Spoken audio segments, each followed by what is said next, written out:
Assalamu alaikum dear students, hope you are fit and fine. Our today's topic is the interwar economy, that is, the economy during the World War First. This is the topic taken from the chapter The Making of a Global World.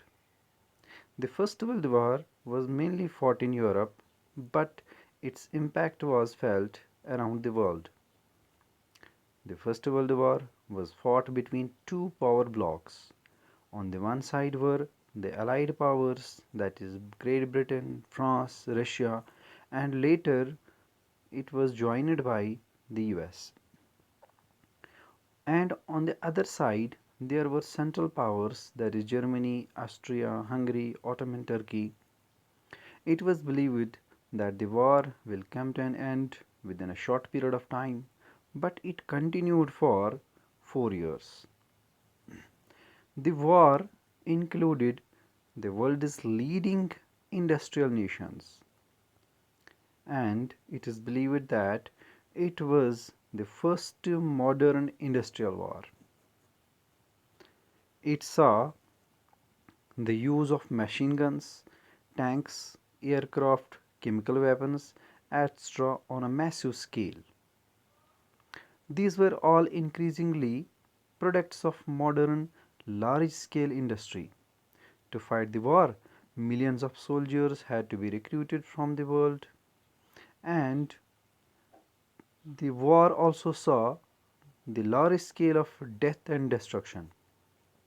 According to the estimate, 9 million people died and 20 million people got injured during the war.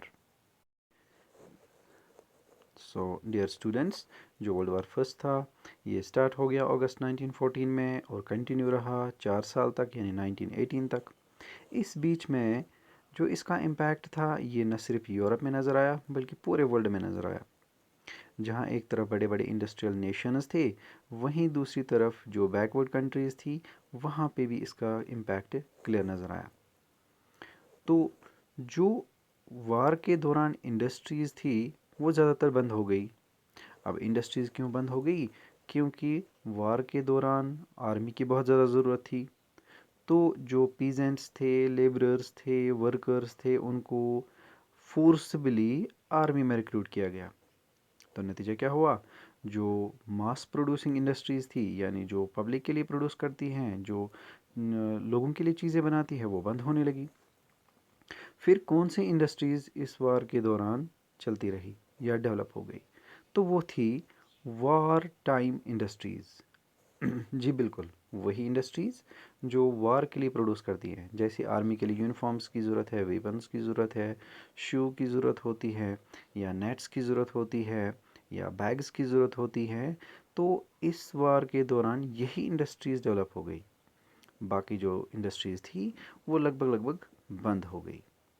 लेकिन इस वार के दौरान सिर्फ एक ही country ऐसी थी, या हम कहेंगे एक ही कॉन्टिनेंट ऐसा था जिस पे ज़्यादा इम्पैक्ट नहीं पड़ा, और वो था यूएस।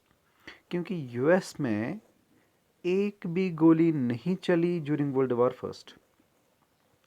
तो देखते हैं वर्ल्ड वॉर फर्स्ट के बाद यूएस कैसे पूरी दुनिया में नंबर 1 नज़र आने लगा। तो वर्ल्ड वॉर फर्स्ट से पहले ब्रिटेन ब्रिटेन की जो इकॉनमी थी वो दुनिया में सबसे ज़्यादा डेवलप्ड थी, यानी दुनिया में नंबर 1 था ब्रिटेन इकोनॉमिकली, और इसकी दुनिया में सबसे बड़ी एम्पायर भी थी।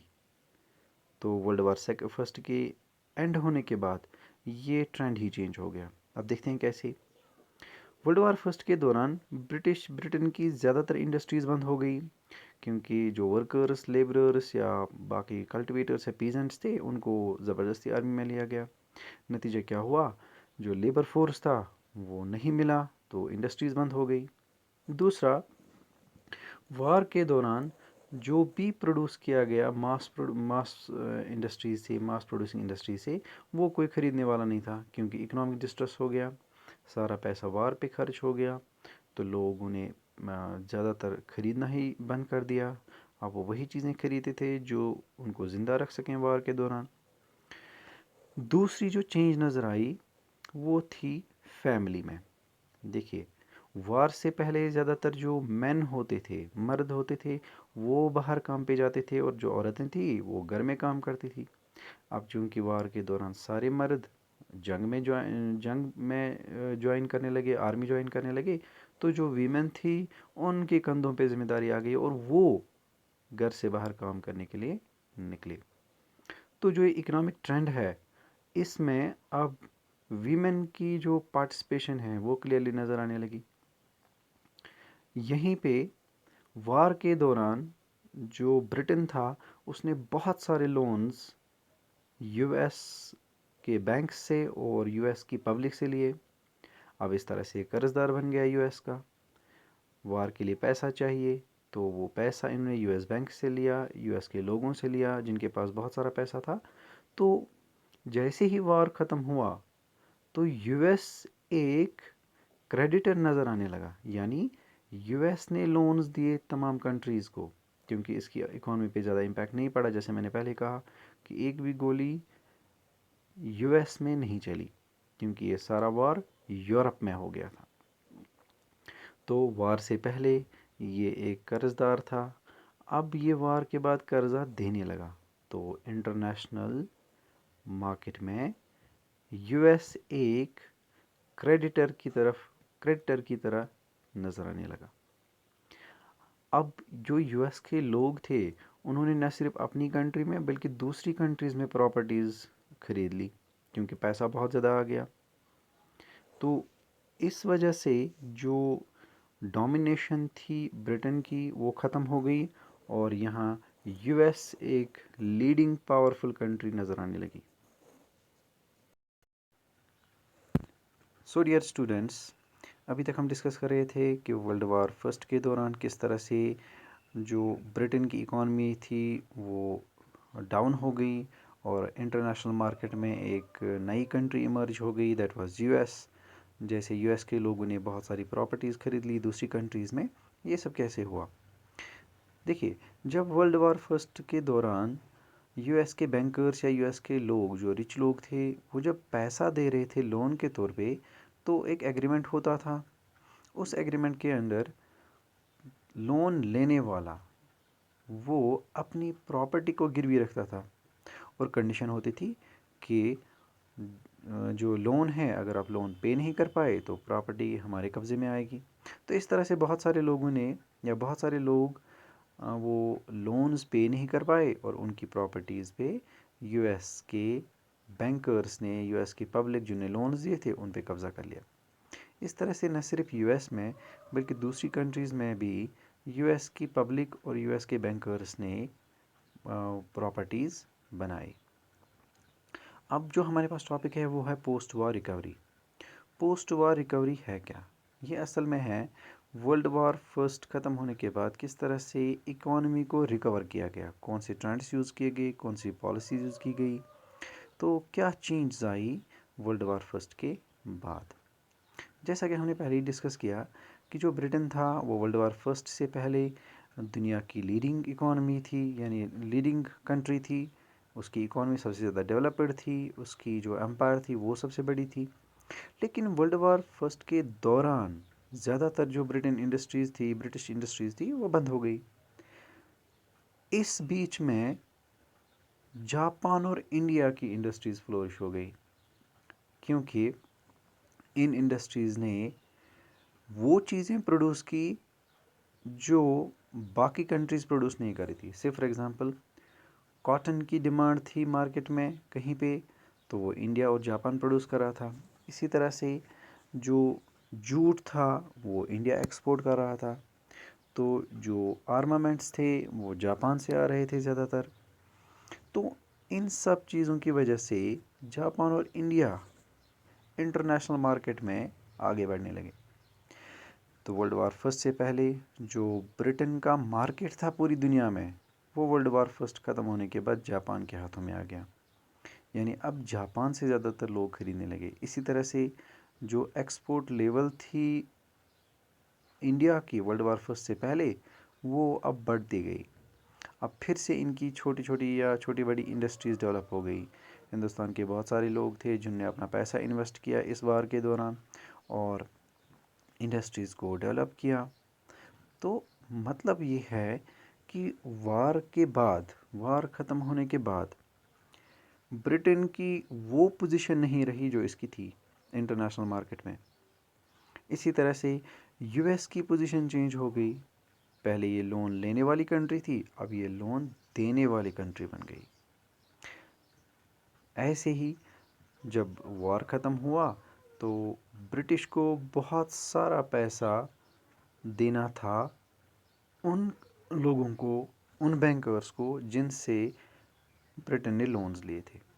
यानी अब ये कर्जदार था, ख़ास तौर पे यूएस के बैंकर्स का और यूएस के लोगों का जिनसे इनने लोन्स लिए थे। तो ऐसे ही जो वार था, वार के दौरान एक बूम, जिसको हम बोलते हैं इकोनॉमिक बूम।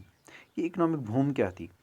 वार के दौरान बहुत सारे प्रोडक्ट्स की डिमांड थी, ख़ास तौर पे जो वार के लिए ज़रूरत था। तो जैसे जूट के बैग्स हुए, जूट की यूनिफॉर्म्स हो गई, स्वेटर्स हो गई, या फूड की ज़रूरत थी, फूड सप्लाईज़ की ज़रूरत थी। तो इन सब चीज़ों की तरफ ज़्यादा ध्यान देने लगा। तो हिंदुस्तान में ऐसा हुआ, हिंदुस्तान में इन चीज़ों की प्रोडक्शन ज़्यादा बढ़ गई। प्रोडक्शन बढ़ गई तो लोगों की ज़्यादा ज़रूरत थी, लोगों की ज़्यादा ज़रूरत थी तो ज़्यादा लोगों को काम मिला।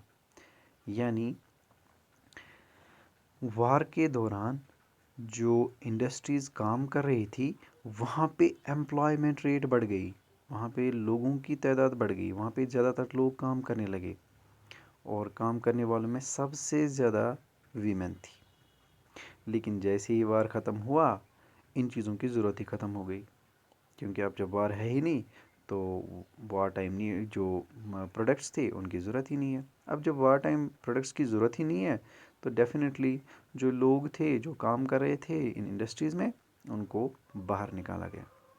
तो 1920 में कम से कम 5 में से 1 वर्कर को नौकरी से निकाला जाता था।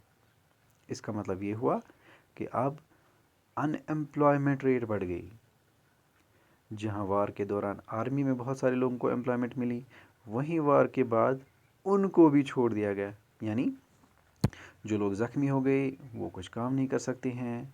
इसी तरह से जो लोग काम कर रहे थे इंडस्ट्रीज़ में, वार टाइम इंडस्ट्रीज़ में, अब उनकी भी ज़रूरत नहीं है, क्योंकि अब इन प्रोडक्ट्स की कोई ज़रूरत है ही नहीं। तो इंडस्ट्रीज़ में उनकी भी ज़रूरत नहीं पड़ी। नतीजा क्या हुआ? अनएम्प्लॉयमेंट रेट बढ़ गई। तो जहाँ हमने इंडस्ट्रीज़ की बात की, वहीं पे एग्रीकल्चर की भी बात करेंगे। ईस्टर्न यूरोप, ये वो कंट्रीज़ थी जो ज़्यादातर एग्रीकल्चरल प्रोडक्ट्स मार्केट में पहुंचाते थे, यानी खाने पीने की चीज़ें, ख़ासतौर पे इनमें वीट था। तो ईस्टर्न यूरोप जो मेजर सप्लायर था वीट का वर्ल्ड वार फर्स्ट से पहले, वर्ल्ड वार फर्स्ट के दौरान इसकी जो प्रोडक्शन थी या इसकी जो सप्लाई थी वो डिसरप्ट हो गई, क्योंकि ये वार में एंगेजड था, इसलिए प्रोड्यूस नहीं कर पाए, इसलिए सप्लाई नहीं कर पाए। इस दौरान यानी वार के दौरान नए कुछ सप्लायर्स, नई कुछ कंट्रीज़ जिन्होंने एग्रीकल्चरल प्रोडक्ट्स को सप्लाई करना शुरू किया, इमर्ज हो गई, जिनमें कनाडा था, अमेरिका था, ऑस्ट्रेलिया था। ये कंट्रीज़ ने अपना मार्केट बना लिया। तो जो ईस्टर्न यूरोप का मार्केट था वो इन तीनों ने ले लिया, कनाडा, अमेरिका एंड ऑस्ट्रेलिया। तो फाइनली जब वॉर ख़त्म हुआ तो ईस्टर्न यूरोप फिर से वीट प्रोड्यूस करने लगा, लेकिन इस बार जो इसका मार्केट था वो ख़त्म हो चुका था। तो जब इन्होंने प्रोड्यूस करना शुरू किया तो पीजेंट्स को कोई मार्केट नहीं मिला। उनकी जो प्रोडक्शन थी, जब उनको मार्केट नहीं मिला तो उनकी जो प्राइसेस थी वो कम हो गई।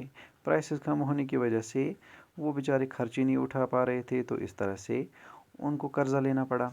तो कर्ज़ा लेने के चक्कर में वो अपने काम को ही छोड़ गए। यानी पहले वो प्रोड्यूस कर रहे थे मार्केट के लिए, वीट प्रोड्यूस कर रहे थे मार्केट के लिए, अब उन्होंने ये सिस्टम ही बंद कर दिया। अब नतीजा क्या हुआ? यूरोप में जो पहले वीट प्रोड्यूस होता था ईस्टर्न यूरोप में, अब उसकी जो प्रोडक्शन है वो कम हो गई, साथ ही साथ में इसका मार्केट भी कम हो गया। तो इससे पता चलता है वर्ल्ड वार फर्स्ट के दौरान ब्रिटेन की न सिर्फ इंडस्ट्रीज़ बंद हो गई, न सिर्फ अनएम्प्लॉयमेंट इंक्रीज़ हो गई, न सिर्फ इसकी जो एग्रीकल्चरल प्रोडक्शन थी वो कम हो गई, न सिर्फ इसका जो मार्केट था वो लगभग क्लोज़ हो गया, बल्कि इंटरनेशनल लेवल पे इसकी जो पोजीशन थी वो भी डाउन हो गई। ये एक क्रेडिटर से डेबिटर बन गया, यानी वार से पहले ये कर्जे देता था ब्रिटेन, और वार के बाद ये कर्जे ले रहा है अपनी अपनी जो इंडस्ट्रीज़ थे उनको रिवाइव करने के लिए, अपना जो कर्जा है उसको चुकाने के लिए। तो दूसरी तरफ जो यूएस था वो वार से पहले कर्जा लेता था, वार के बाद वो कर्जा देने लगा, यानी वार के दौरान वो कर्जा देने लगा। तो इस तरह से ये जो सिस्टम था, ट्रेंड था, वो वार के दौरान चेंज हो गया।